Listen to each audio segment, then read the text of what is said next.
El aire de la sala estaba espeso, cargado con el perfume dulzón de las flores y el aroma de la comida que se enfriaba en la mesa del comedor. Flotaba, denso y pesado, como las sonrisas forzadas que yo había estado manteniendo durante las últimas 3 horas. En mi mano, el libro se sentía extrañamente ligero, casi hueco. Mente millonaria. La ironía era tan palpable que casi podía saborearla, un gusto amargo en el fondo de mi garganta que se mezclaba con el del ponche de frutas que mi madre, Noemí, insistía en servir en cada celebración. Fue su voz, precisamente, la que cortó el murmullo de la conversación, una voz entrenada para proyectarse, para ser el centro de cualquier habitación. Y para mi Citlali, anunció, y sentí como una docena de pares de ojos se giraban hacia mí, la pieza secundaria del evento, la nota a pie de página en la gran celebración de mi hermana. Un pequeño empujón para que sigas los pasos de tu hermana. Se acercó, su rostro resplandeciente de orgullo materno, un orgullo que, yo sabía, estaba reservado casi en su totalidad para su otra hija. Me entregó el libro con un gesto teatral. La cubierta brillante reflejaba las luces de la sala, y por un instante vi mi propio rostro distorsionado en ella, una máscara de tranquila aceptación. Fue entonces cuando lo dijo, la frase que se convertiría en el catalizador de todo. La frase que encendería la mecha de una bomba de tiempo que yo ni siquiera sabía que estaba construyendo. Espero que esto te ayude a ser rica como tu hermana, Citlali. No fue un susurro. Lo dijo en voz alta, una proclamación para todos los tíos, tías y primos reunidos. Una bendición que sonaba más a una sentencia. La sentencia de que yo era el proyecto de mejora, la inversión de bajo riesgo, mientras que la verdadera apuesta, la ganadora, estaba al otro lado de la sala. Jimena, mi hermana. No mi gemela, aunque habíamos nacido con solo unos minutos de diferencia. Éramos un estudio de contrastes. Ella, con su cabello perfectamente peinado y su risa fácil, era el sol brillante alrededor del cual mi familia orbitaba. Yo, con mi ropa funcional y mi tendencia a observar desde las esquinas, era la sombra que el sol proyectaba. En ese momento, Jimena estaba sosteniendo el verdadero regalo. No era un libro de bolsillo. Era un cheque gigante, de esos de cartón que usan en los concursos, con una cifra que hacía que la gente contuviera el aliento, 2 millones de pesos. 2 millones de pesos. Un regalo de graduación para financiar su marca de estilo de vida, una boutique de moda que, hasta donde yo sabía, consistía en un logo bonito y una cuenta de Instagram con 1000 seguidores comprados. La sala estalló en aplausos para ella, por segunda vez esa noche. Yo aplaudí también. Era un movimiento automático, un reflejo condicionado perfeccionado a lo largo de 23 años de ser la espectadora de su vida. Mientras mis manos chocaban, mis ojos recorrieron la habitación. Las paredes estaban cubiertas de globos dorados y plateados y una enorme pancarta que decía, «Felicidades, licenciada Jimena». No había ni un solo globo para mí. Ni una mención a la ingeniera Citlali, graduada con honores de la UNAM. «Citlali, cariño, ¿podrías ir a la cocina por más botanas?» «Parece que los tíos ya acabaron con los bolovanes», dijo mi madre, ya dándome la espalda, su atención de vuelta en la verdadera estrella. Asentí, aunque ella ya no me veía. Dejé el libro sobre una mesita auxiliar y me dirigí a la cocina.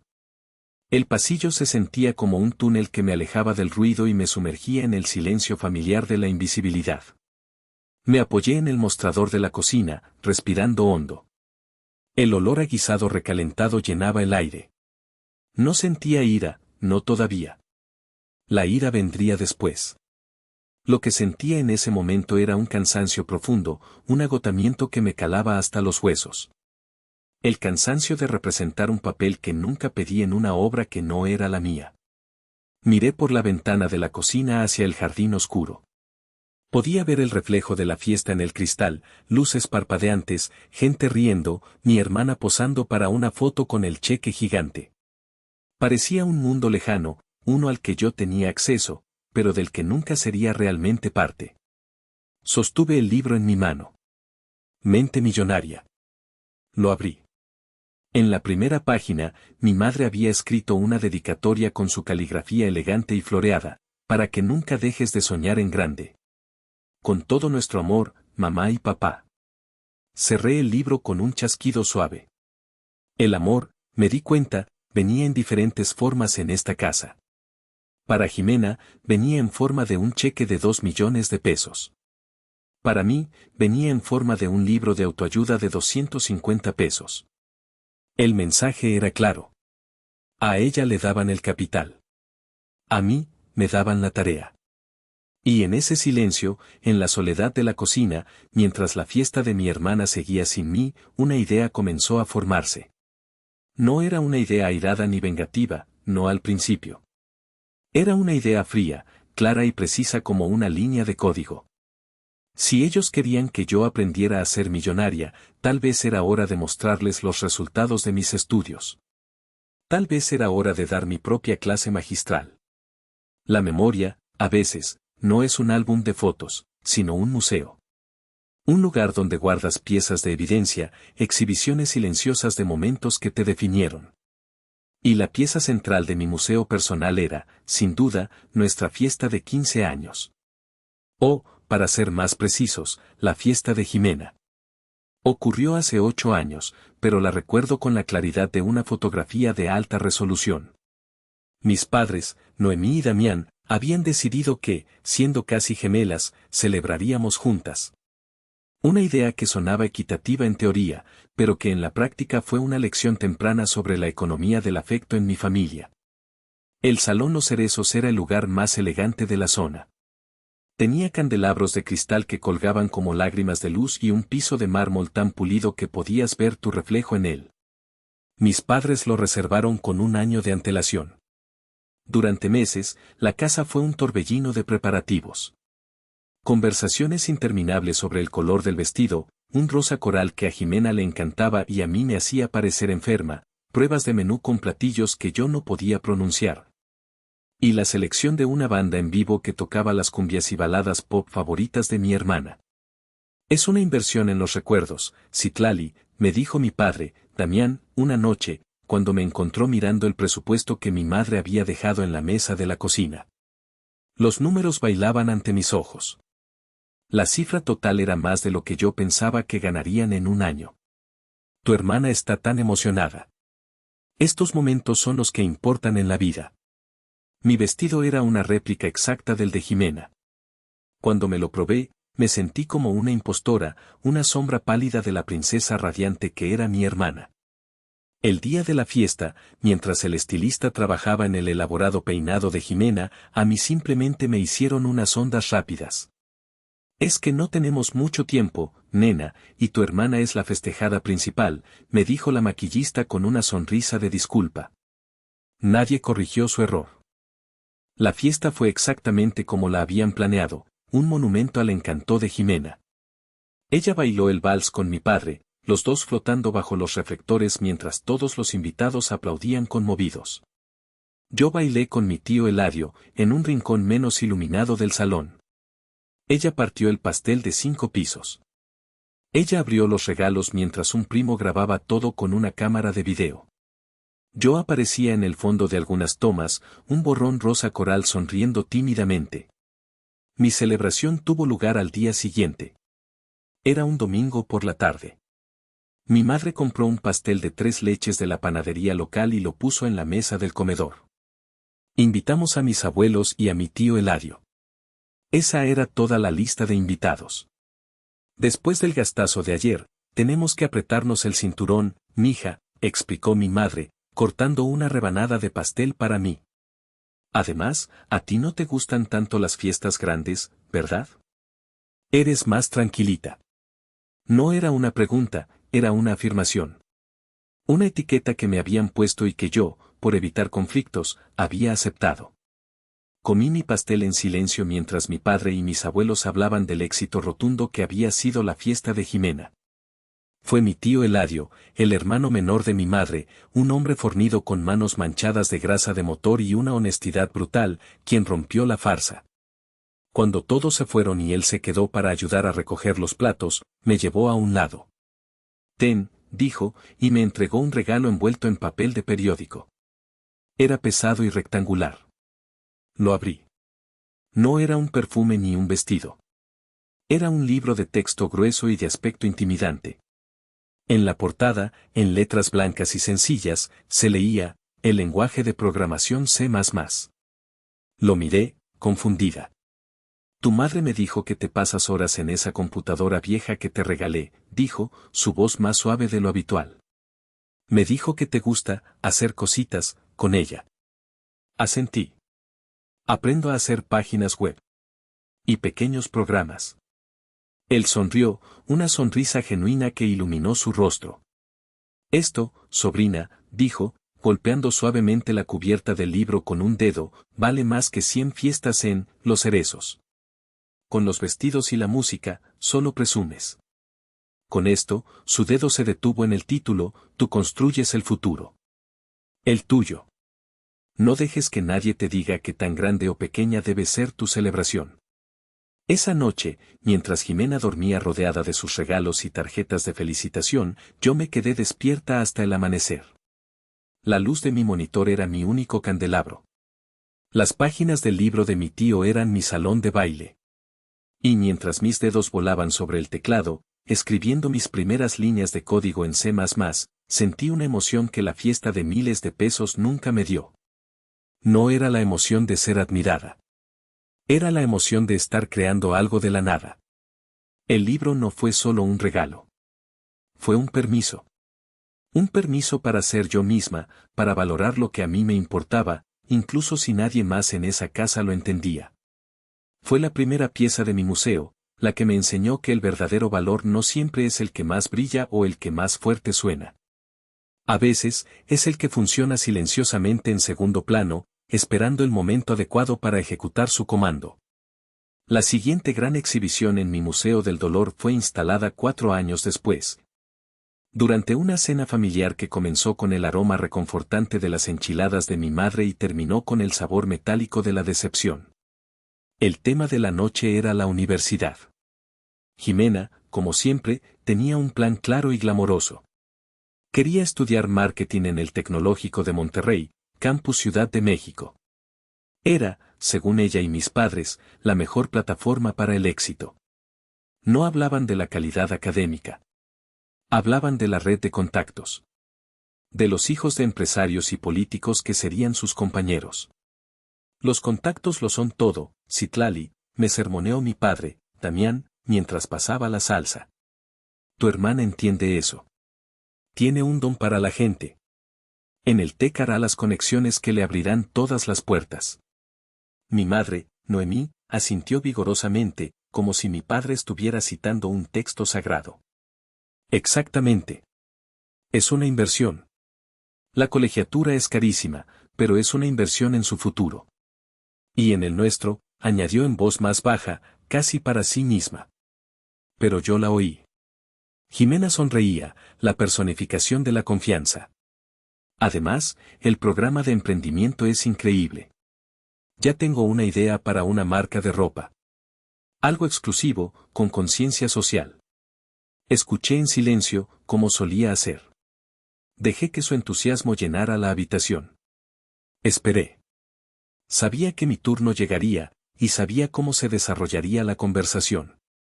Era un algoritmo predecible. ¿Y tú, Citlali?, preguntó finalmente mi padre, su tono cambiando de la emoción a la pragmática. ¿Ya decidiste qué vas a hacer? ¿Ingeniería en qué, decías? Ingeniería en computación, respondí con calma. Y ya sé dónde quiero estudiar. Ah, sí, dijo mi madre, agitando una mano con desdén. Lo de tus maquinitas. Bueno, hay buenas opciones públicas. La UAM, el Politécnico, son buenas escuelas para eso. El eso flotó en el aire. Eso, el mundo incomprensible y, a sus ojos, poco impresionante, de los circuitos y el código. Un mundo sin el brillo social del marketing, sin los cócteles de networking, sin la promesa de un apellido importante en la lista de contactos. Mi padre carraspeó, adoptando el tono de un hombre que está a punto de dar malas noticias. Hija, tenemos que ser realistas. Hemos estado ahorrando durante años, pero, la verdad es que la colegiatura del TEC de tu hermana va a consumir casi todos nuestros ahorros. No podemos permitirnos dos universidades privadas de ese nivel. Era la frase que había estado esperando. El momento en que, una vez más, la balanza se inclinaba tan descaradamente hacia un lado que amenazaba con romper la mesa. Noemí y yo hemos hablado, continuó mi padre, evitando mi mirada. Creemos que lo mejor es apostar fuerte por una. Y el potencial de retorno de la carrera de Jimena, con su personalidad, es simplemente mayor. Jimena tuvo la decencia de parecer un poco incómoda, pero no dijo nada. No ofreció compartir los fondos.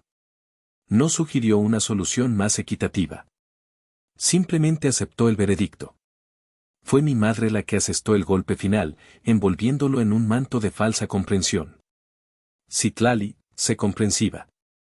Eres tan inteligente. Estamos seguros de que te irá bien en cualquier lugar.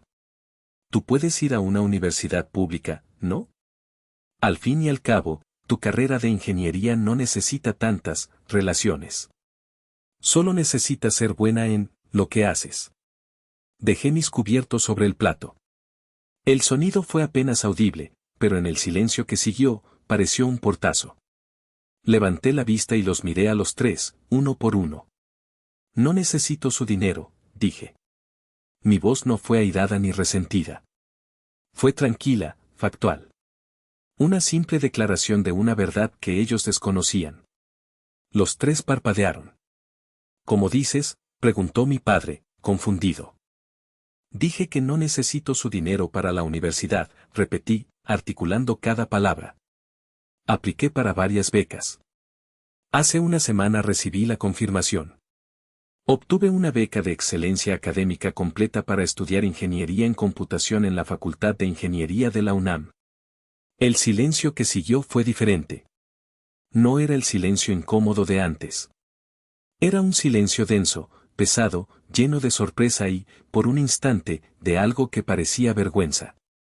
Vi cómo intercambiaban miradas, un rápido ballet de confusión entre mi padre y mi madre. Jimena simplemente se me quedó mirando, con la boca ligeramente abierta. La UNAM, dijo mi padre finalmente, el asombro tiñendo su voz. ¿La Facultad de Ingeniería? Pero, esa es una de las mejores del país. ¿Una beca completa? Sí, respondí. Cubre la totalidad de mis estudios. Solo tendré que preocuparme por mis gastos personales, y para eso he estado trabajando los fines de semana. Pero, cuando hiciste todo eso, balbuceó mi madre. ¿Por qué no nos dijiste nada? He estado preparándome durante el último año, expliqué. Y no lo dije porque quería estar segura de tenerla antes de hablar. No quería crear falsas expectativas. Pero esa era solo la mitad de la verdad. La otra mitad, la que me guardé para mí, era que no se los había dicho porque sabía que no les importaría hasta que fuera un hecho consumado. No se habrían interesado en las largas noches de estudio, en la preparación para los exámenes de admisión, en la redacción de los ensayos para la beca. Solo el resultado final, el éxito tangible, era capaz de captar su atención. Y por un momento, su estupefacción fue mi recompensa. La expresión en sus rostros, una mezcla de shock e incredulidad, fue la validación silenciosa que nunca me habían dado. Fue la confirmación de que había logrado algo significativo, algo tan grande que ni siquiera ellos, en su mundo centrado en Jimena, podían ignorarlo. Fue mi primera victoria real, y la conseguí sola. La universidad fue mi liberación. El campus de Ciudad Universitaria, con sus murales épicos y sus vastos espacios abiertos, se convirtió en mi verdadero hogar. Por primera vez en mi vida, no era la hermana de Jimena. Era Citlali. Y Citlali, resultó, era buena, muy buena, en lo que hacía. Mi mundo se redujo a la lógica cristalina del código, a la elegancia de los algoritmos y al zumbido constante de los servidores en el laboratorio de computación. Fue allí donde conocí a Iker. Era como yo, introvertido, intensamente curioso y con una pasión casi febril por resolver problemas que otros consideraban imposibles. Nos hicimos amigos al instante, unidos por un lenguaje común de Python, Java y debates nocturnos sobre la singularidad tecnológica. Mientras Jimena llenaba su Instagram con fotos de fiestas en antros de Polanco y fines de semana en Valle de Bravo, Iker y yo llenábamos pizarras blancas con ecuaciones complejas. Mientras ella construía su red de contactos, nosotros construíamos un motor de inteligencia artificial. La idea surgió durante nuestro tercer año. El mercado de valores nos fascinaba, no por el dinero, sino por el caos. Era un sistema masivo y volátil, impulsado tanto por la lógica como por el pánico humano. Vimos un patrón, un desafío. Podríamos crear una IA que aprendiera a predecir la volatilidad del mercado, no para decir qué acciones comprar, sino para identificar el riesgo con una precisión sin precedentes. Nos obsesionamos. Las clases se convirtieron en un mero requisito. Nuestras vidas eran el proyecto. Pasamos incontables noches en el laboratorio, alimentados por café barato y la emoción pura del descubrimiento. Hubo fracasos, callejones sin salida, momentos en que queríamos tirar todo por la ventana. Pero cada error nos enseñaba algo nuevo. La IA aprendía, y nosotros aprendíamos con ella. Para nuestro último año, lo teníamos. Lo llamamos Aura. No era perfecto, pero era revolucionario. En nuestras simulaciones, predijo 2 caídas menores del mercado y una burbuja especulativa en el sector tecnológico con una semana de antelación. Una vez, en una rara visita a casa durante un fin de semana, intenté explicárselo a mi familia. Estábamos en la sobremesa. Estoy trabajando en un proyecto con un amigo, empecé, sintiendo un nudo de nerviosismo y emoción. Es una plataforma de inteligencia artificial que... ¡Ay, qué interesante, hija!, me interrumpió mi madre. Hablando de amigos, ¿adivinen a quién se encontró Jimena el otro día? A la hija de los dueños de las tiendas departamentales Palacio de Hierro.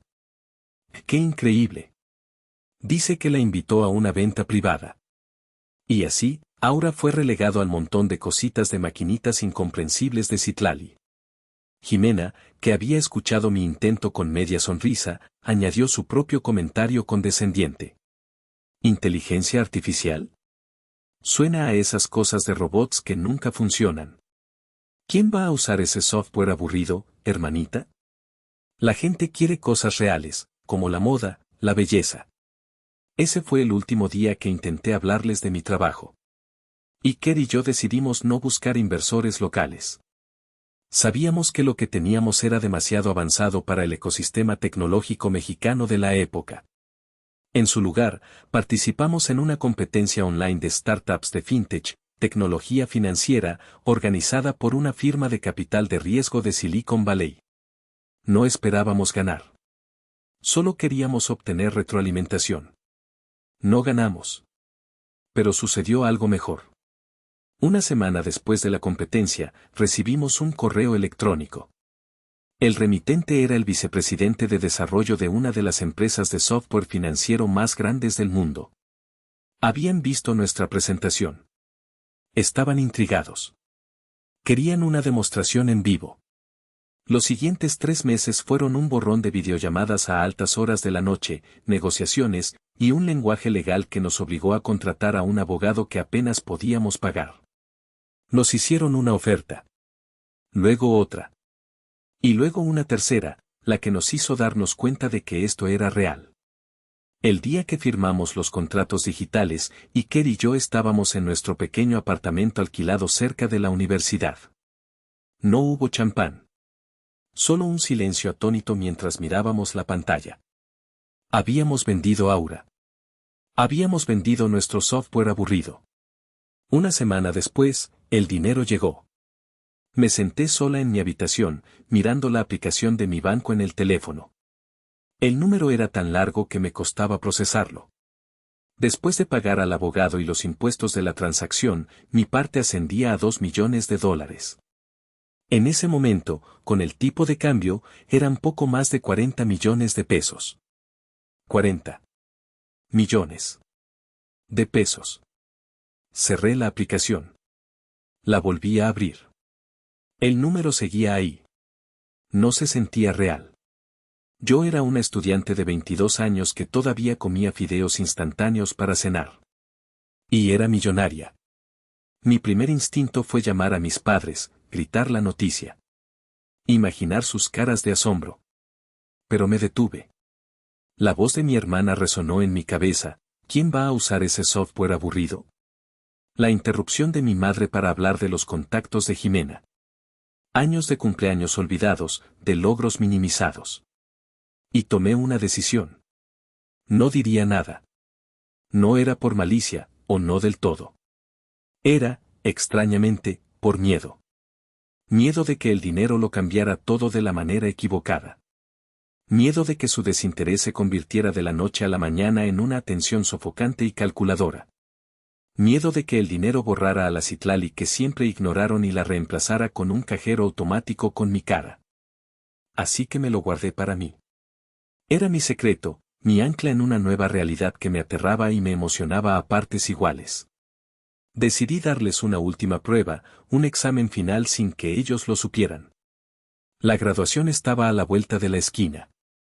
Era la culminación de años de esfuerzo, el logro más grande de mi vida hasta ese momento. Me graduaría con honores de la mejor universidad del país. ¿Sería eso suficiente? ¿Sería suficiente para que finalmente me vieran a mí, solo a mí, sin el brillo del dinero de por medio? Decidí esperar y ver.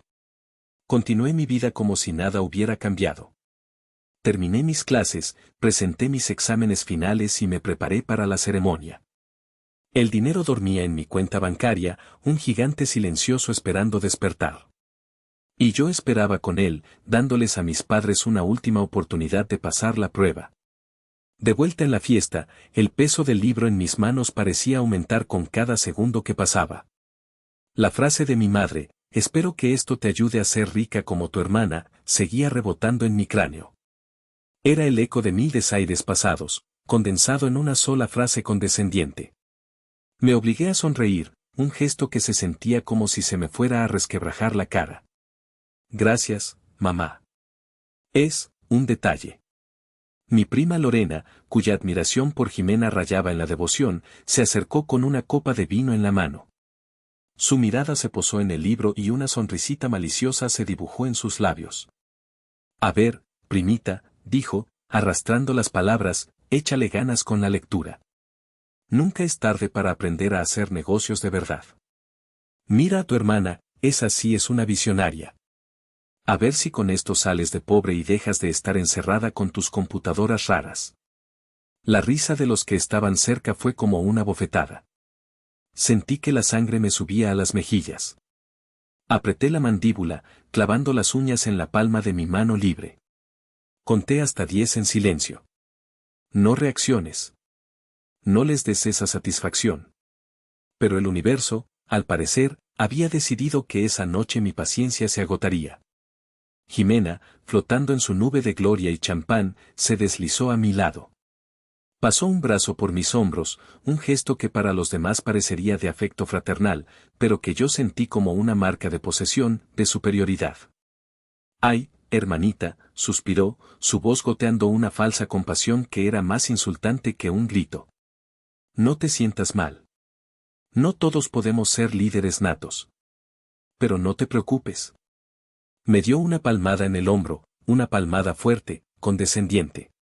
Cuando mi boutique sea un imperio, y lo será, te prometo que te daré un trabajo. Algo sencillo, en la parte de atrás, llevando el inventario en la computadora. Te encantará. Y entonces se rió.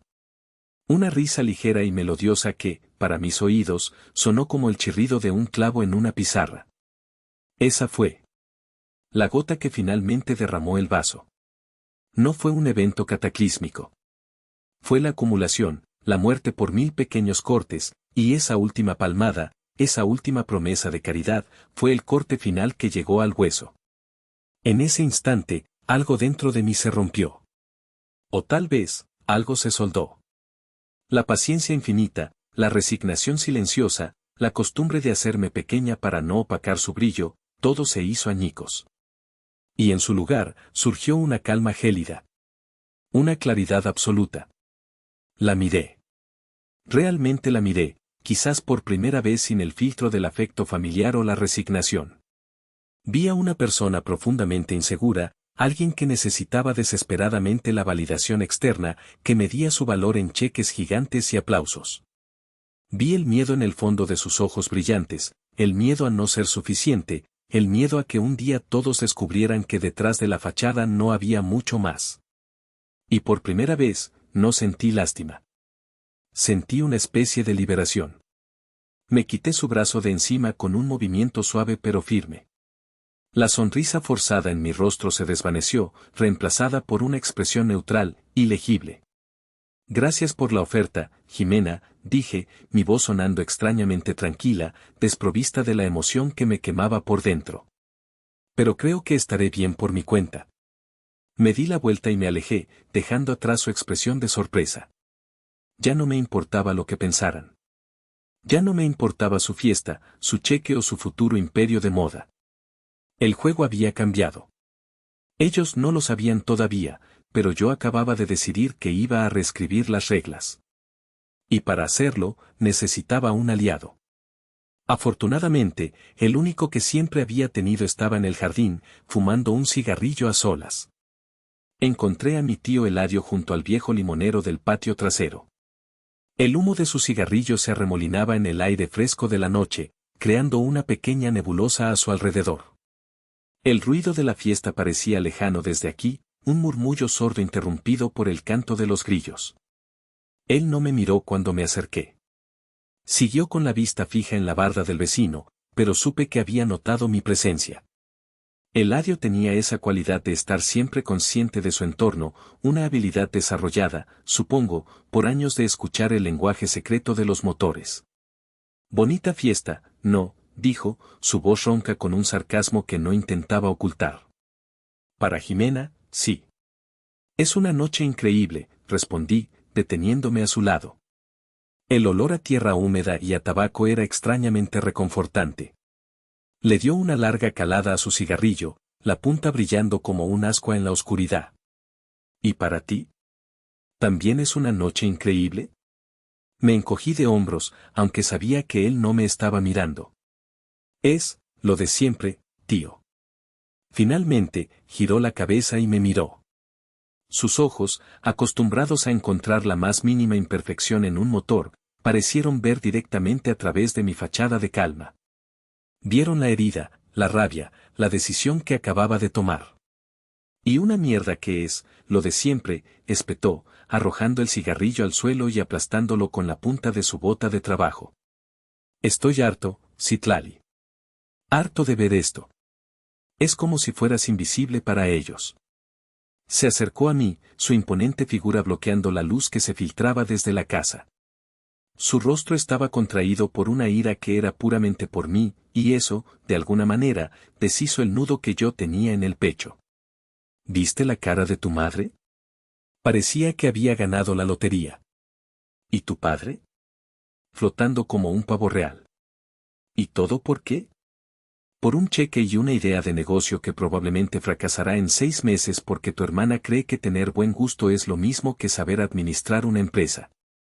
Sus palabras eran duras, pero eran la verdad. Una verdad que nadie más en esa casa se atrevía a pronunciar. Te dieron un libro, continuó, su voz bajando a un gruñido furioso. Un puto libro de autoayuda. Después de que te partiste el lomo por 5 años en la mejor universidad de este maldito país. Es un insulto, Citlali. Un maldito insulto. Las lágrimas que había mantenido a raya durante toda la noche amenazaron con salir. No de tristeza, sino de gratitud. De sentirme, por fin, vista. Lo sé, tío, susurré.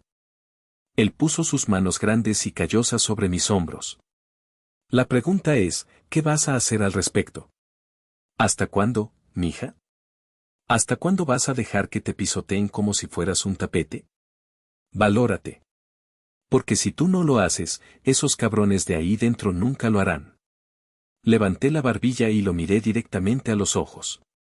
La validación que me había dado, la rabia que sentía en mi nombre, fue el combustible que necesitaba. La idea que se había formado en la cocina, fría y abstracta, ahora ardía con un propósito. Se acabó, tío, dije, y mi voz ya no temblaba. Sonaba firme, decidida. Esta noche se acabó. Una lenta sonrisa se extendió por el rostro de mi tío Eladio. No era una sonrisa alegre. Era una sonrisa de complicidad, de anticipación. La sonrisa de alguien que sabe que un motor que ha estado fallando finalmente va a ser desmantelado y reconstruido desde cero. Ya era hora, chingada madre, dijo, y me dio un suave apretón en el hombro. Ya era hora. Ahora, entra ahí, termina tu papel de hija buena, y luego, haz lo que tengas que hacer. Asentí. Volvimos juntos hacia la casa, hacia el ruido y las luces. Pero yo ya no era la misma persona que había salido al jardín 10 minutos antes. La sombra se había cansado de su rincón. Y estaba lista para demostrar que también podía proyectar una luz propia, una tan brillante que lo cegaría a todos. Esa noche, el sueño fue un lujo que no me pude permitir. Mientras el resto de la casa dormía, arrullada por el éxito de Jimena, yo estaba en mi antigua habitación, la que apenas había cambiado desde la secundaria.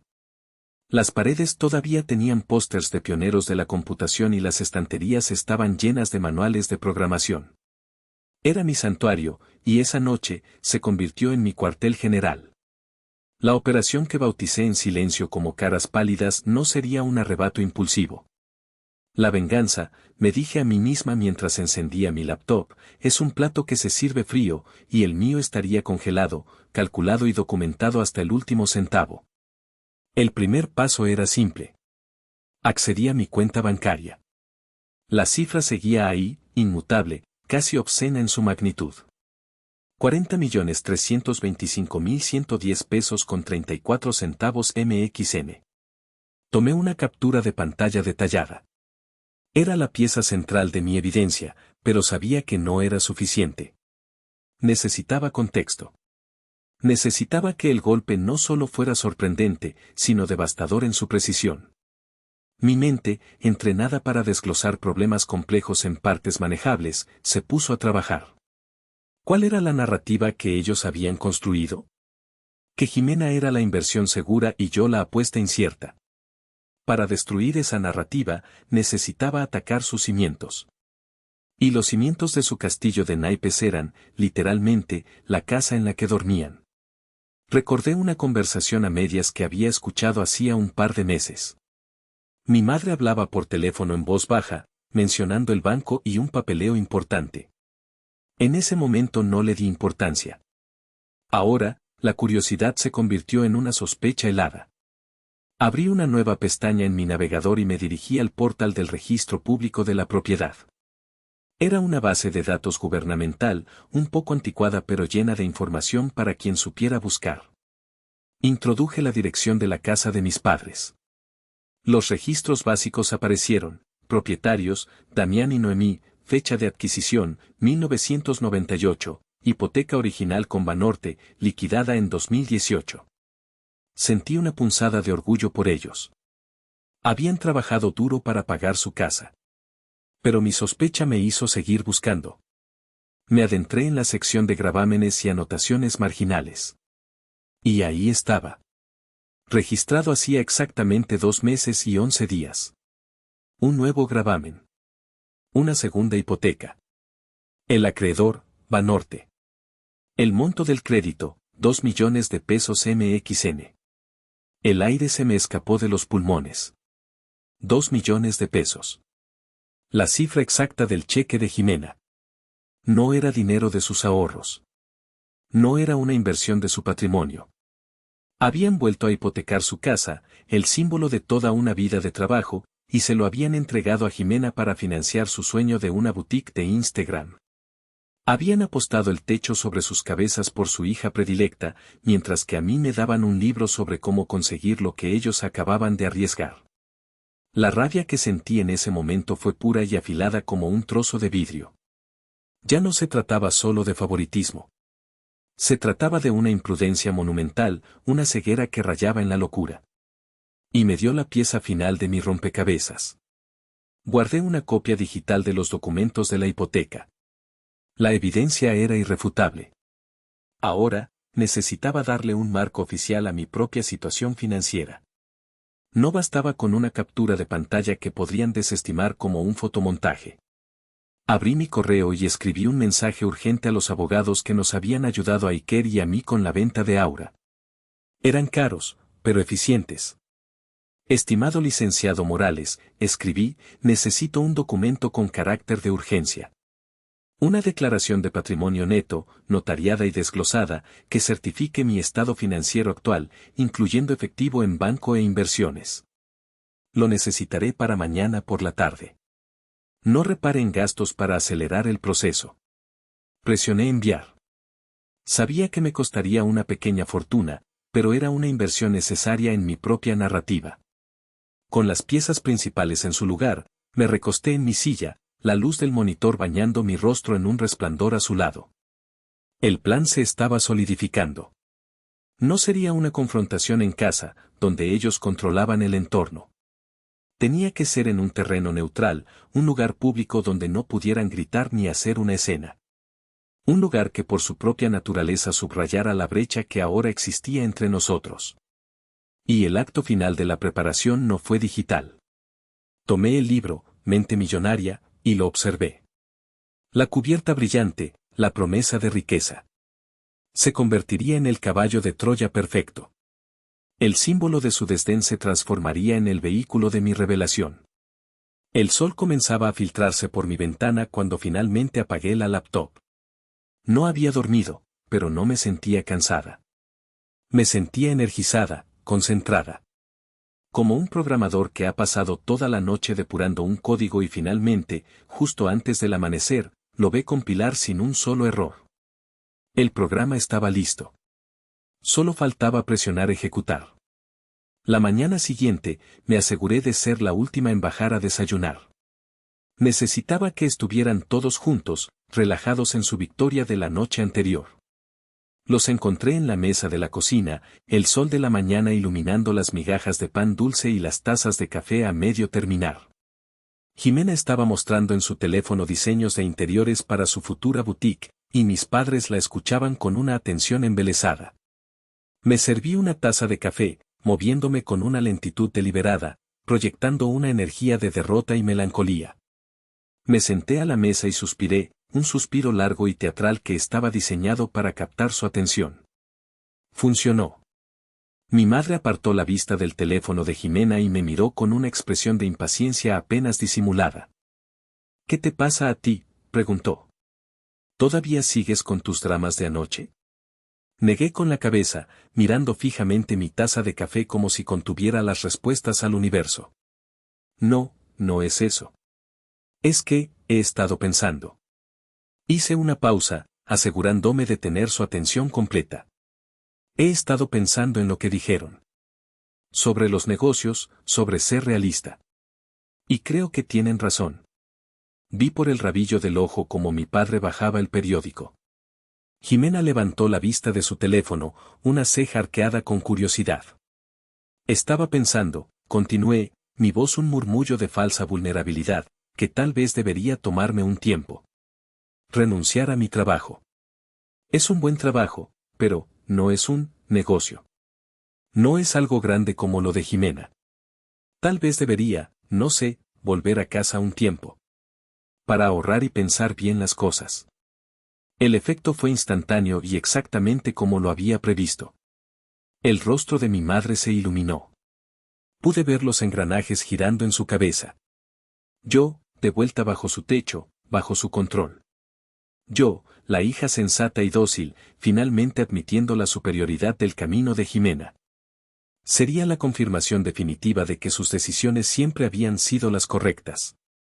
Bueno, Citlali, eso suena muy maduro de tu parte, dijo, su tono ahora lleno de una calidez condescendiente. A veces uno tiene que dar un paso atrás para poder avanzar. Tu hermana te puede dar algunos consejos. Jimena sonrió, una sonrisa triunfante. Claro que sí, hermanita. Cuando quieras, hacemos una sesión de brainstorming. Verás que el mundo de los negocios no es tan complicado como tus programas de computadora. Mi padre asintió, aliviado. Es una buena decisión, hija. La familia está para apoyarse. Aquí siempre tendrás un plato de comida y un techo. El techo que ustedes mismos pusieron en riesgo, pensé, pero mi rostro solo mostraba una gratitud sombría. Era el momento de lanzar el anzuelo. Sí, gracias, dije, logrando que mi voz sonara un poco quebrada. De verdad lo aprecio. Y por eso, por el consejo y por el libro, me gustaría hacer algo por ustedes. Antes de tomar cualquier decisión, me gustaría invitarlos a cenar esta noche. A todos. A un lugar especial. Para agradecerles. Yo invito. Se miraron entre ellos, sorprendidos. Yo nunca los invitaba a salir. Yo era la que siempre ahorraba. ¿Tú invitas?, preguntó Jimena, casi con burla. ¿A dónde nos puedes llevar? ¿A la taquería de la esquina? No, respondí, levantando finalmente la vista y mirándolos. Estaba pensando en algo mejor. He oído hablar mucho de un restaurante en Polanco. Se llama Pujol. Dicen que es una experiencia única. Me gustaría que fuéramos. El nombre cayó en la mesa como una piedra en un estanque. Pujol no era solo un restaurante. Era una leyenda. Un símbolo de estatus, famoso por ser uno de los mejores del mundo y, por supuesto, increíblemente caro. La mandíbula de Jimena se aflojó visiblemente. Los ojos de mi madre se abrieron como platos. Mi padre se atragantó con su café. Pujol, tartamudeó mi padre.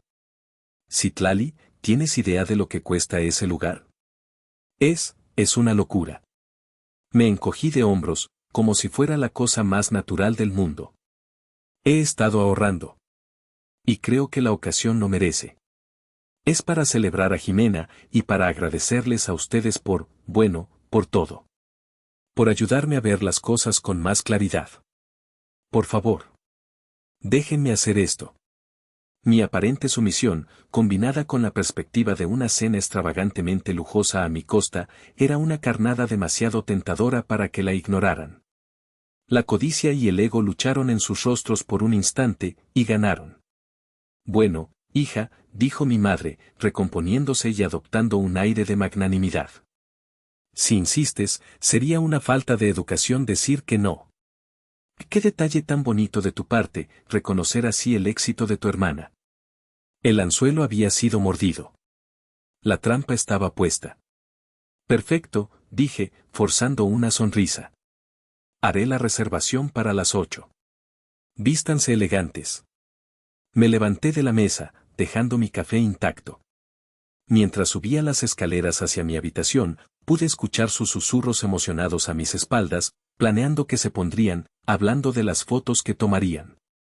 No tenían ni idea de que no iban a una cena de celebración. Iban a una ejecución. Si te está gustando esta historia, me harías muy feliz si le das like al video, te suscribes al canal y dejas un comentario diciéndome desde qué ciudad me estás escuchando. Cada comentario ayuda a que el video llegue a más personas. Muchas gracias por tu apoyo. El interior de Pujol era un estudio de elegancia minimalista. Madera oscura, iluminación tenue y un silencio reverencial que solo se rompía por el murmullo discreto de los comensales y el tintineo de los cubiertos finos. Era un mundo completamente ajeno al nuestro, y mi familia entró en él con una mezcla de asombro y una torpe imitación de pertenencia. Mi padre, Damián, se aflojaba constantemente el cuello de la camisa, como si el aire enrarecido de la alta cocina le estuviera cortando la circulación. Mi madre, Noemí, observaba a las otras mujeres en el restaurante, comparando en silencio sus joyas y su ropa. Pero era Jimena quien estaba en su elemento, o al menos, en el elemento que siempre había deseado. Sacó su teléfono incluso antes de que el mesero nos trajera el menú.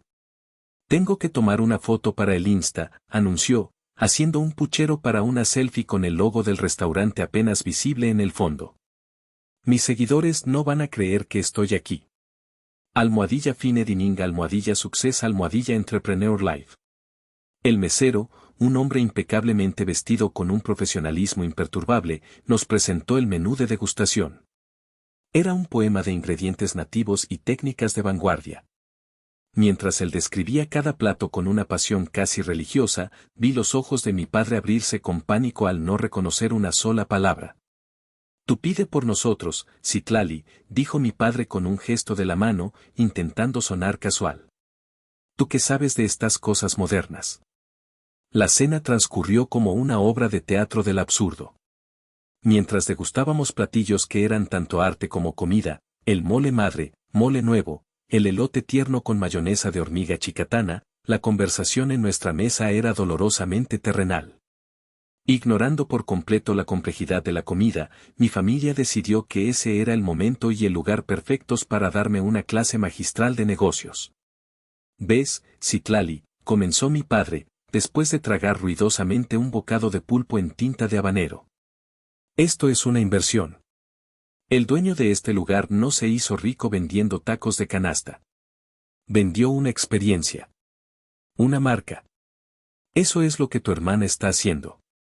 Asentí lentamente, saboreando el sabor ahumado del pulpo y la ironía de sus palabras. Entiendo.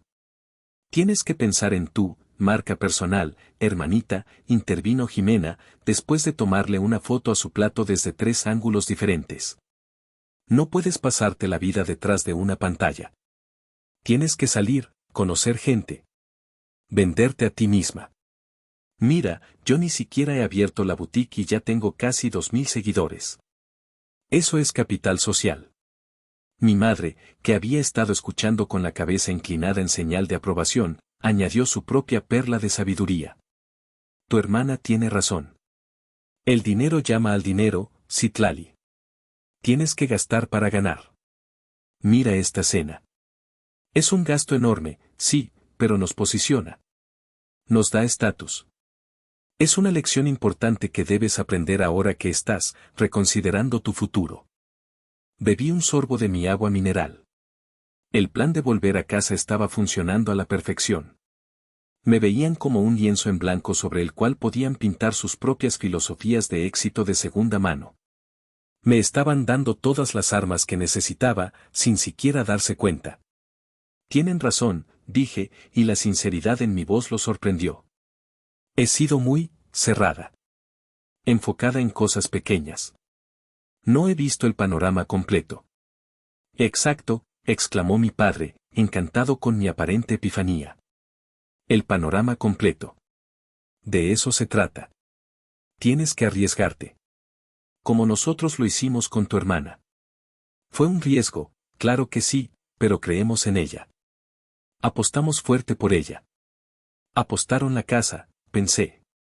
La frase resonó en mi mente, fría y dura. El mesero llegó para retirar los platos del plato principal, anunciando que el postre llegaría en breve. Era casi la hora. Mi corazón comenzó a latir un poco más rápido. Revisé discretamente mi teléfono bajo la mesa. Tenía un mensaje de texto de Iker. Estoy a 5 minutos. ¿Lista para el show? Le respondí con una sola palabra. Lista. Levanté la vista de mi teléfono. Mi familia seguía inmersa en su propia gloria. Jimena estaba editando sus fotos, mi madre le estaba contando a mi padre sobre una clienta rica que había visto en otra mesa. Estaban tan absortos en su pequeño mundo de apariencias que no tenían ni idea de que su mundo estaba a punto de ser demolido. Y yo iba a ser la que empuñara la bola de demolición. Justo cuando el mesero colocaba frente a nosotros los postres, delicadas construcciones de chocolate y frutas exóticas, una figura alta y bien vestida se detuvo junto a nuestra mesa. Citlali, dijo una voz familiar. Levanté la vista. Era Iker. No el Iker de la universidad con sus camisetas de bandas de rock y sus jeans gastados. Este era Iker 2.0. Vestía un traje de diseñador hecho a medida que le sentaba a la perfección, un reloj elegante en su muñeca y unos zapatos que probablemente costaban más que mi primer coche. Irradiaba una confianza tranquila y un aire de éxito que era inconfundible. Iker.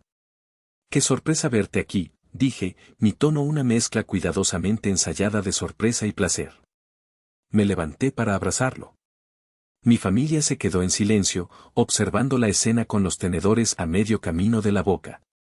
Los evalué rápidamente, mi padre, confundido, mi madre, analizando el costo del traje de Iker, Jimena, con los ojos entrecerrados, evaluándolo como a un competidor o a una posible conquista. Lo siento, no quería interrumpir, dijo Iker con una sonrisa encantadora, pero te vi desde mi mesa y no podía irme sin saludarte. ¿Celebrando algo? Algo así, respondí. Mi familia y yo, estamos celebrando la graduación de mi hermana. Hice un gesto hacia la mesa. Mamá, papá, Jimena, les presento a Iker. Iker, esta es mi familia. Iker extendió la mano, primero a mi padre. Damián, un placer. Mi padre, todavía un poco aturdido, le estrechó la mano. Noemí, encantado. Mi madre le dedicó una de sus sonrisas más deslumbrantes. Y Jimena, felicidades por tu graduación. Gracias, dijo Jimena, su voz de repente más dulce, más coqueta. ¿Y tú a qué te dedicas, Iker? Pareces un hombre de negocios importante. Algo así, respondió Iker, con modestia. Citlali y yo éramos socios. Teníamos una pequeña startup de tecnología. La palabra éramos y pequeña hicieron que mi familia se relajara visiblemente. Un ex socio de un proyecto estudiantil fallido. Nada amenazante. Oh, qué interesante, dijo mi madre, su sonrisa perdiendo un poco de brillo. Citlali nos ha contado un poco de sus proyectos de computadora. Siempre tan trabajadora. Lo es, afirmó Iker, y su mirada se encontró con la mía por un instante. Había un brillo de diversión en sus ojos.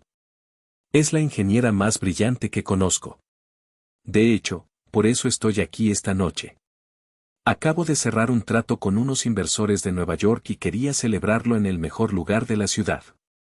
La mención de Nueva York e inversores volvió a captar su atención. ¿Un trato?, preguntó mi padre, la curiosidad venciendo a su confusión. ¿De qué tipo, si se puede saber? Iker me miró, como pidiendo permiso. Asentí sutilmente. Bueno, es una larga historia, dijo Iker. Pero, en resumen, la pequeña startup que Citlali y yo fundamos, la vendimos hace un año. El trato que cerré hoy es para una nueva empresa, pero la primera, esa fue toda obra de Citlali. El ambiente en la mesa cambió. La temperatura pareció bajar varios grados. Podía sentir la confusión de mi familia convirtiéndose en una tensión palpable. Las piezas no encajaban en su narrativa.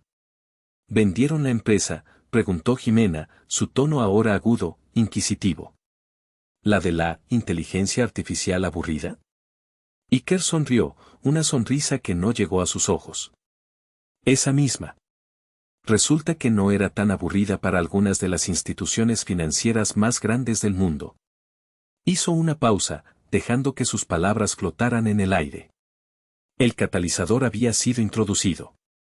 El escenario estaba listo. La bomba estaba activada. Solo faltaba que yo la detonara. Bueno, no los interrumpo más, dijo Iker.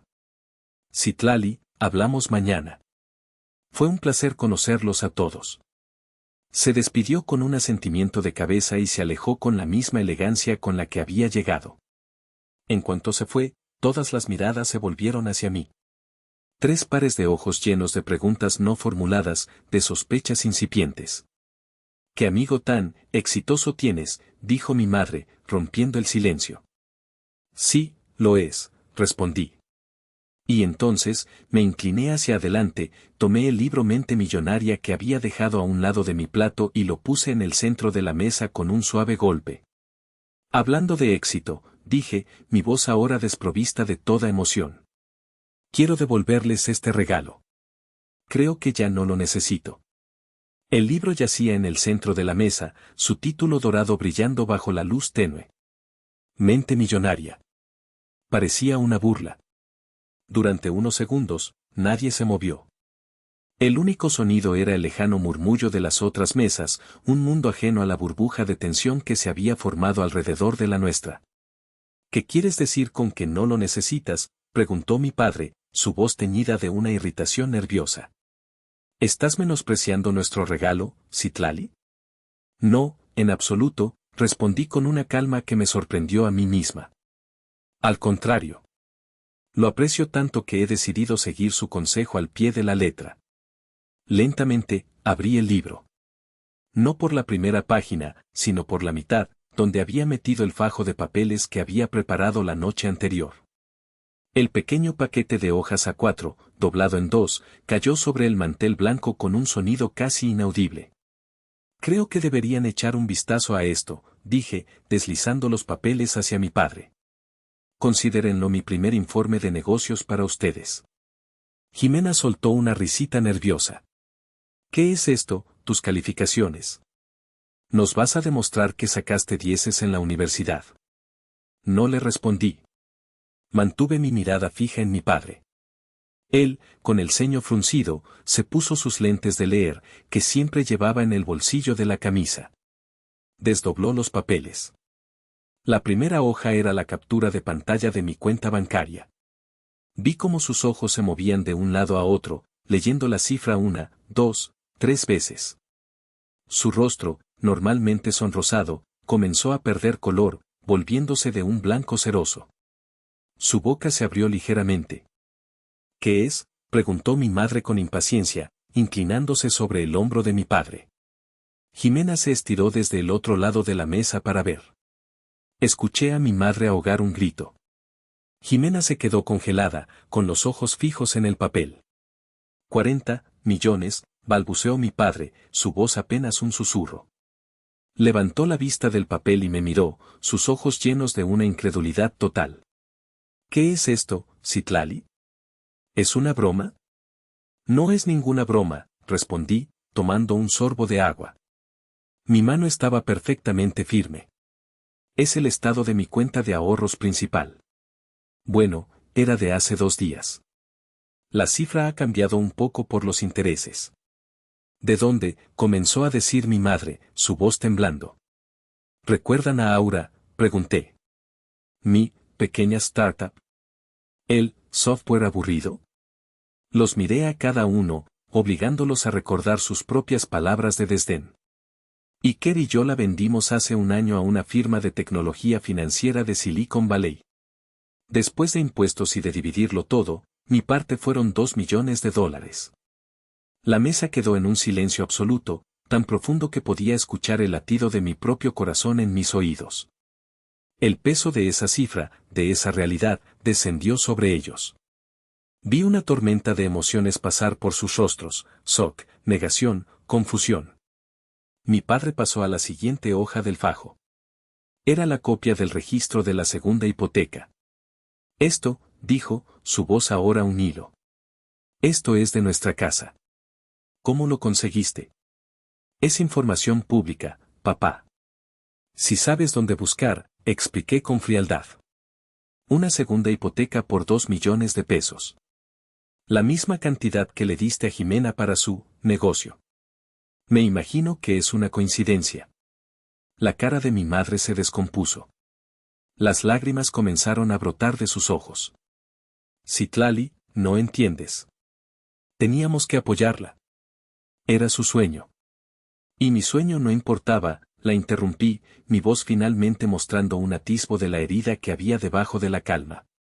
¿El sueño de la hija que se graduó con honores de la UNAM? ¿El sueño de la hija que construyó algo desde cero en su habitación mientras ustedes planeaban fiestas y pagaban colegiaturas exorbitantes? Jimena, que hasta ahora había estado en silencio, pálida como un fantasma, finalmente encontró su voz. Pero no era una voz de remordimiento. Era una voz llena de una furia acusadora. Así que todo este tiempo has tenido ese dinero y no has dicho nada, Siseo. Nos has visto preocuparnos por el dinero, por mi negocio, y te has quedado callada, disfrutando de tu secreto. Preocuparse, repliqué, una risa amarga escapándose de mis labios. ¿Cuándo se han preocupado por mí? ¿Alguna vez me preguntaron seriamente por mi proyecto? ¿Una sola vez? No. Estaban demasiado ocupados aplaudiendo tus logros imaginarios como para notar los míos, que eran reales. Fue entonces cuando Iker, sin que yo lo hubiera planeado, jugó su carta de triunfo. Su voz, tranquila y autoritaria, resonó desde una conversación cercana donde aparentemente se había detenido a hablar con otro comensal, pero claramente posicionado para escuchar. De hecho, dijo, acercándose de nuevo a la mesa como si acabara de recordar algo. Hablando de bancos. Es curioso. Uno de nuestros primeros clientes, los que licenciaron la tecnología de Aura y nos pusieron en el radar de los compradores, fue el departamento de gestión de riesgos de un banco muy grande. Creo que era Banorte. Hizo una pausa, mirando a mis padres con una expresión de inocente curiosidad. ¿No es ese el mismo banco donde tienen su segunda hipoteca? Ese fue el golpe de gracia. La conexión final. El hecho de que la tecnología que yo había creado, la que ellos habían despreciado, ahora era utilizada por la misma institución a la que le habían hipotecado su futuro. La ironía era tan brutal, tan poética, que era casi cruel. Mi madre sollozó abiertamente. Mi padre parecía haber envejecido 10 años en 10 minutos. ¿Y Jimena? Jimena me miraba con un odio puro, desnudo. El odio de alguien que no solo ha sido superada, sino que ha sido expuesta. El silencio que siguió a la revelación de Iker fue pesado, sofocante. Era el silencio de un mundo que se ha hecho añicos. El camarero, ajeno al drama, se acercó para preguntar si deseábamos café. Nadie respondió. Fue mi madre quien lo rompió, su voz ahogada por el llanto. Pero, ¿por qué, Citlali? ¿Por qué ocultarnos algo así? Somos tu familia. La miré, y por primera vez en toda la noche, dejé que vieran todo. La herida de años, la frustración, la rabia fría. Familia, repetí, la palabra sintiéndose extraña en mi boca. ¿La familia ignora a uno de sus miembros durante 23 años? ¿La familia apuesta su seguridad financiera en una hija mientras a la otra le da un manual de instrucciones sobre cómo no ser un fracaso? No, mamá. Ustedes no han sido mi familia. Han sido el público de Jimena. Y yo he sido, en el mejor de los casos, la tramoyista invisible que se asegura de que las luces siempre la apunten a ella. Me levanté de la silla. El movimiento fue lento, deliberado. Me diste este libro, dije, tocando la cubierta con la punta de un dedo. Y dijiste que esperabas que me ayudara a ser rica como Jimena. Así que permíteme ser clara, para que no haya más confusiones. Los miré a los tres, uno por uno, asegurándome de que sus ojos estuvieran fijos en los míos. Jimena tiene 2 millones de pesos de deuda, garantizados por esta casa. Yo tengo 40 millones de pesos en activos líquidos. No necesito aprender a ser rica como ella. Si acaso, es ella la que necesita desesperadamente aprender a no ser pobre como yo lo fui en afecto en esta familia. Cada palabra fue un golpe, medido y preciso. Vi el impacto en sus rostros. Y sobre tu oferta de trabajo, Jimena, continué, girándome hacia mi hermana. Su rostro estaba contraído en una máscara de incredulidad y rabia. Te lo agradezco, pero la rechazo. De hecho, con el dinero que tengo, podría comprar el local que piensas rentar, el edificio entero, y probablemente la manzana completa. Así que, si necesitas un préstamo en el futuro, quizás deberías tratar a tu casera con un poco más de respeto. Me di la vuelta, lista para irme. No puedes hacernos esto, gritó mi padre, su voz finalmente encontrando fuerza, una fuerza nacida de la desesperación. Después de todo lo que hemos hecho por ti. Me detuve, pero no me giré. No, papá. Esto no es algo que les estoy haciendo a ustedes. Es algo que he hecho por mí.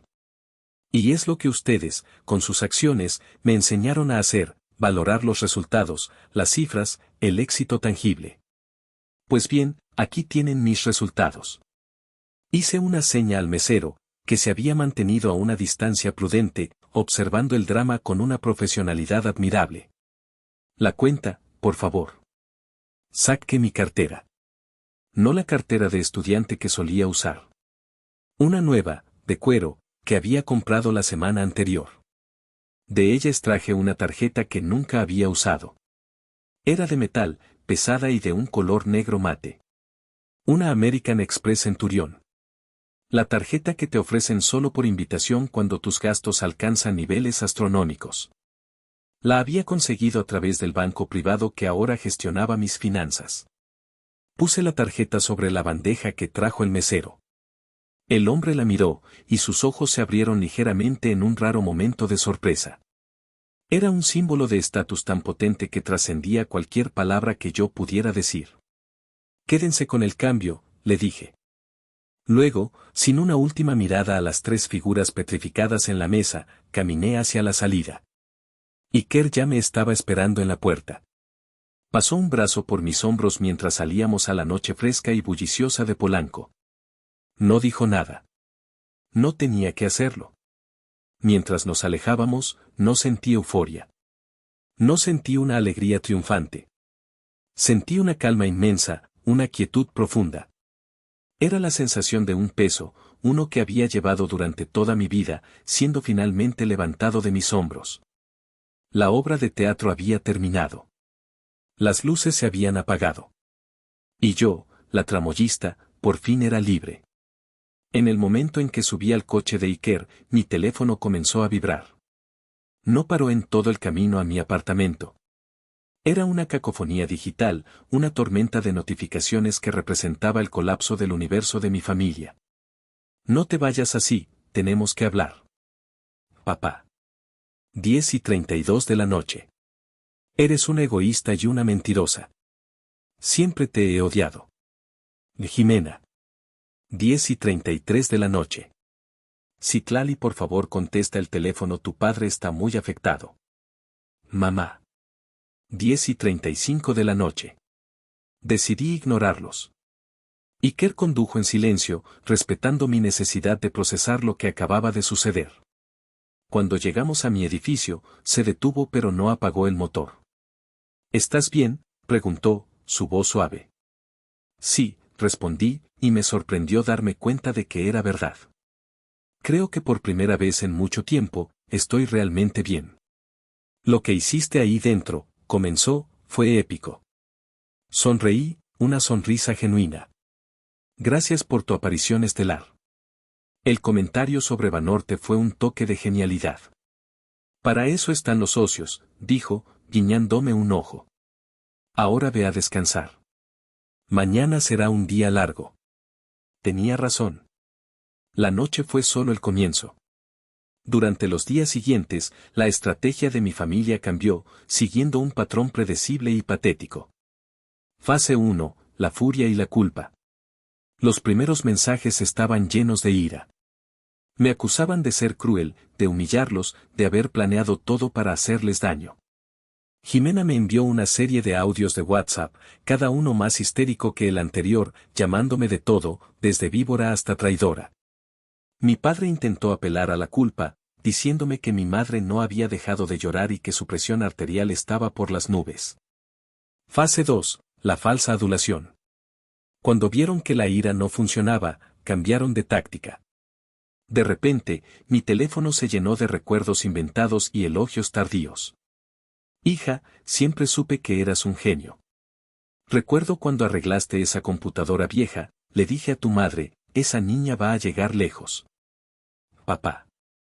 Hermanita, he estado pensando y quizás fui un poco dura contigo.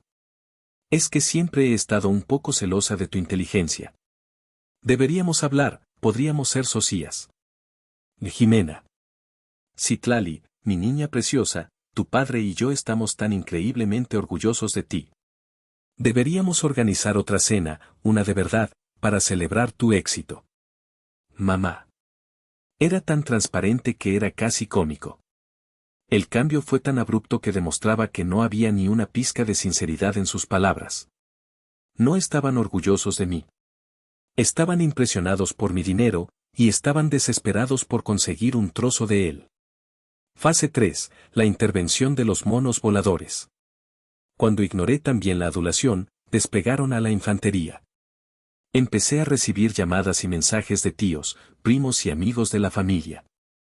La primera fue mi prima Lorena. Oye, Citlali, comenzó, su voz melosa, tu mamá me llamó, está destrozada. Dice que no les quieres hablar. Prima, la familia es la familia. Tienen problemas de dinero y tú, bueno, tú estás en una posición para ayudar. No seas así. Luego llamó la señora Rivas, nuestra vecina de toda la vida. Citlali, hijita, qué disgusto me llevé cuando Noemí me contó. Con lo buena que siempre ha sido contigo. tienes que perdonarlos. La sangre es más espesa que el agua. Cada llamada, cada mensaje, seguía el mismo guión: yo era la mala, la egoísta, la que estaba rompiendo a la familia por un simple malentendido. Ellos eran los peones en el juego de mis padres, enviados para desgastarme con un asedio de culpa y presión social. Después de una semana de este bombardeo incesante, hice lo que debía haber hecho desde el principio. Abrí mi lista de contactos. Uno por uno, bloqueé el número de mi padre, de mi madre, de Jimena, de Lorena y de cualquier otro familiar que se hubiera puesto en contacto conmigo. El silencio que siguió fue glorioso. Era la paz que había anhelado durante años. Por fin, mi vida era mía. Los meses que siguieron fueron como despertar de un largo sueño. Me mudé a un nuevo apartamento en la colonia Condesa, un lugar lleno de luz y con un balcón lo suficientemente grande para mis plantas. Comencé a trabajar en un nuevo proyecto, esta vez por mi cuenta, sin la presión de tener que demostrarle nada a nadie. Viajé. Leí libros que no tenían nada que ver con la programación. Empecé a descubrir quién era Citlali cuando no estaba definida por la sombra de su familia. Mi único contacto con el mundo que había dejado atrás era mi tío Eladio. Hablábamos una vez cada 2 semanas. Él nunca me preguntaba por dinero ni me presionaba para que hablara con mis padres. Simplemente me preguntaba cómo estaba, me contaba del taller, de sus perros. Era mi ancla a la realidad, el recordatorio de que la palabra familia no tenía por qué ser tóxica. Fue en una de esas llamadas, unos 6 meses después de la cena en Pujol, cuando me dio la noticia. ¿Te acuerdas de la boutique de tu hermana?, preguntó, sin ningún preámbulo. ¿Cómo olvidarla?, respondí con una sonrisa irónica. Bueno, pues ya no existe. Cerró la semana pasada. Parece que la vida de emprendedora no era tan glamorosa como en Instagram. No sentí alegría. Ni siquiera Schadenfreude. Sentí una extraña mezcla de inevitabilidad y una pizca de tristeza. Tristeza no por ella, sino por el desperdicio. ¿Qué pasó?, pregunté. Lo que tenía que pasar, explicó Eladio, su voz sonando cansada. Tu hermana es buena para tomarse fotos y escoger ropa bonita, pero de administrar un negocio no sabe ni madres.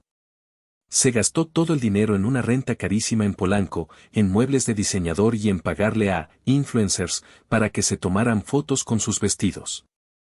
El inventario no se movía, los proveedores no le querían dar crédito y las deudas se empezaron a acumular. Quemó los 2 millones de pesos como si fueran hojas secas. Me quedé en silencio, imaginando la escena.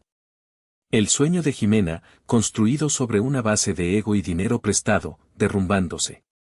¿Y ellos? Mamá y papá, pregunté en voz baja. Hubo una pausa al otro lado de la línea. Están mal, Citlali. Mal de verdad. Con el negocio de Jimena quebrado, no hay forma de que puedan seguir pagando la segunda hipoteca. El banco les ha estado llamando. Ayer les llegó el primer aviso oficial. Si no se ponen al corriente en 90 días, iniciarán el proceso de ejecución hipotecaria. Van a perder la casa. La frase se quedó suspendida entre nosotros. La casa de mi infancia. El lugar donde crecí, donde aprendí a programar en una computadora vieja. El único hogar que había conocido. A pesar de todo el dolor que contenían esas paredes, la idea de que la perdieran me revolvió el estómago. Noemí me llamó ayer, continuó Eladio. Llorando. Me pidió que hablara contigo.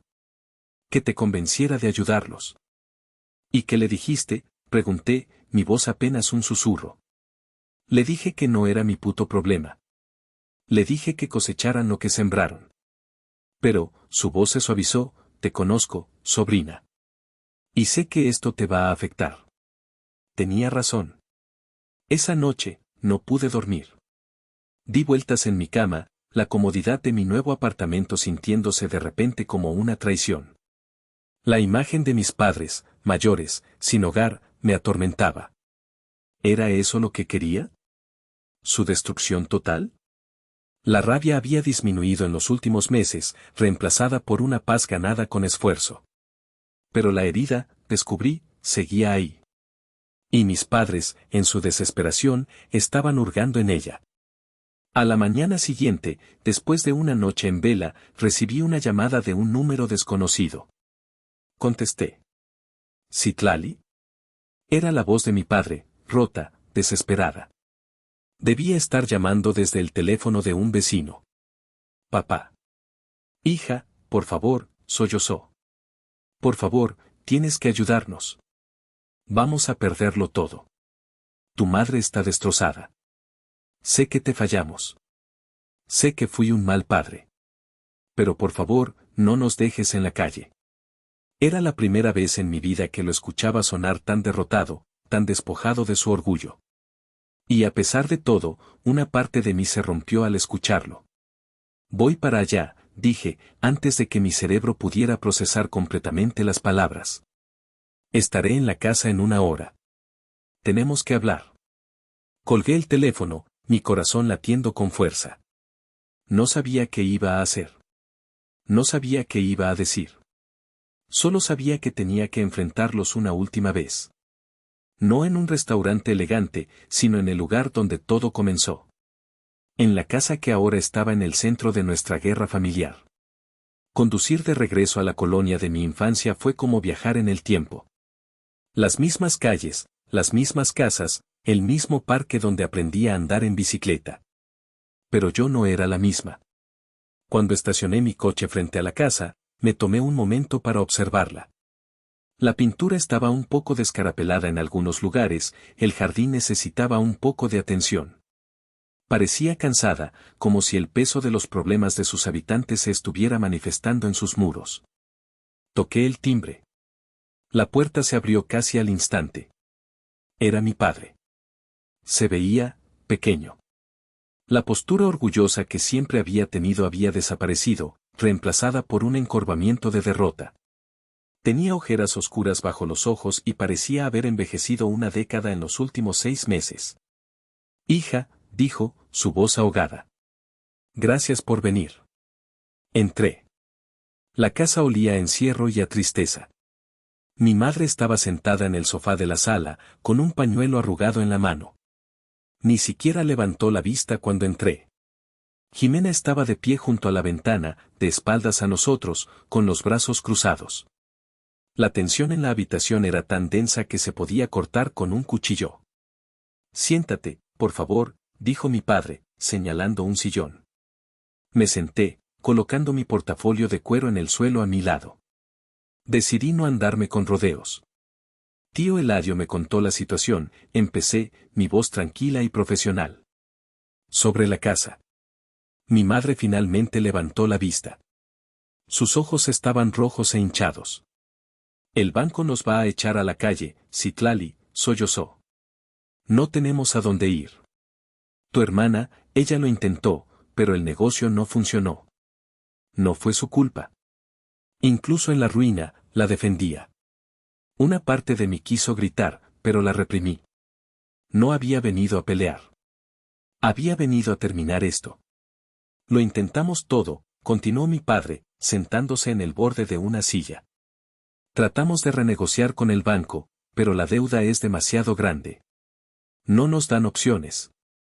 Miró sus manos, luego me miró a mí, sus ojos llenos de una súplica desesperada. Tú eres nuestra única esperanza. Un pequeño préstamo, solo para cubrir los pagos atrasados. Te lo pagaremos, lo juro. Cada centavo. Jimena se giró finalmente. Su rostro estaba pálido, pero sus ojos ardían con un resentimiento que no se había apagado. No deberías tener que suplicarle, le espetó a mi padre. Es su deber. Es su familia. Cállate, Jimena, dijo mi padre, con una rara muestra de autoridad. Saqué un folder de mi portafolio y lo puse sobre la mesa de centro. No era un talonario de cheques. Era un conjunto de documentos legales, cuidadosamente ordenados.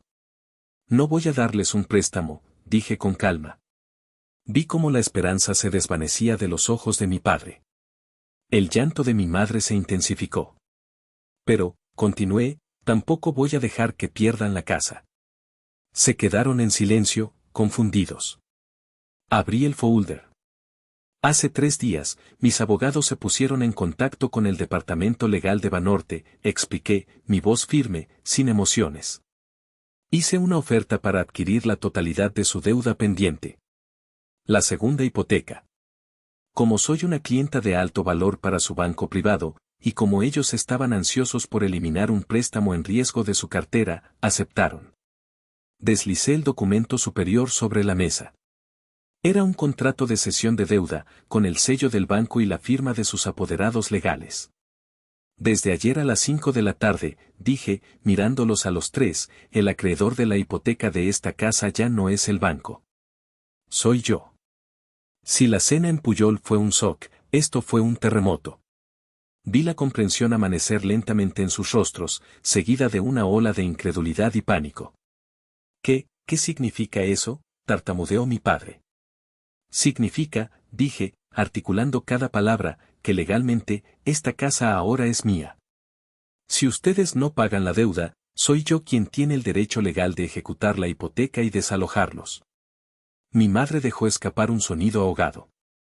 Jimena dio un paso hacia mí, con los puños apretados. No puedes hacer eso. Oh, sí puedo, respondí, mi voz helada.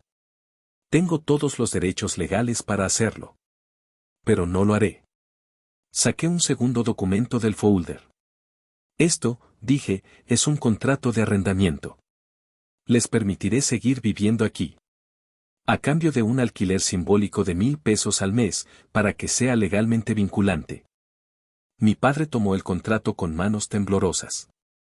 Pero, ¿cuáles son las condiciones? Las condiciones son simples, dije, y me levanté, sintiendo que el poder en la habitación había cambiado de forma irreversible.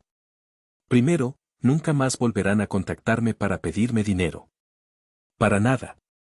Segundo, Jimena buscará un trabajo, uno de verdad, y contribuirá a los gastos de esta casa. Tercero, y más importante, me tratarán con el respeto que nunca me han tenido. No habrá más comentarios condescendientes, no más comparaciones, no más intentos de manipularme. Vivirán bajo mi techo, y seguirán mis reglas. Si rompen cualquiera de estas condiciones, el contrato se anulará y tendrán 30 días para desalojar la propiedad. Me miraron, sus rostros una mezcla de humillación, alivio y resentimiento. Había perdido a mi familia, pero había ganado el control. Les quité su poder sobre mí, no con gritos, sino con contratos, con la misma lógica fría y calculada con la que ellos habían manejado sus afectos. No sentí euforia. No sentí venganza. Sentí una paz extraña y desoladora. La paz de cerrar un capítulo, aunque el final fuera más amargo de lo que nunca imaginé. Los dejé allí, en mi casa, con mi contrato, decidiendo su propio futuro. Mientras caminaba hacia mi coche, el sol comenzaba a ponerse, tiñendo el cielo de naranja y púrpura. Me di cuenta de que les había dado una opción, una que ellos nunca me dieron a mí. Les di la oportunidad de tener un hogar, con condiciones. Me pregunté si algún día entenderían el verdadero valor de ese regalo. Me subí a mi coche y, antes de arrancar, miré a la cámara imaginaria de mi vida, a la audiencia que había seguido mi historia. Les di un contrato de renta estricto en lugar de echarlos.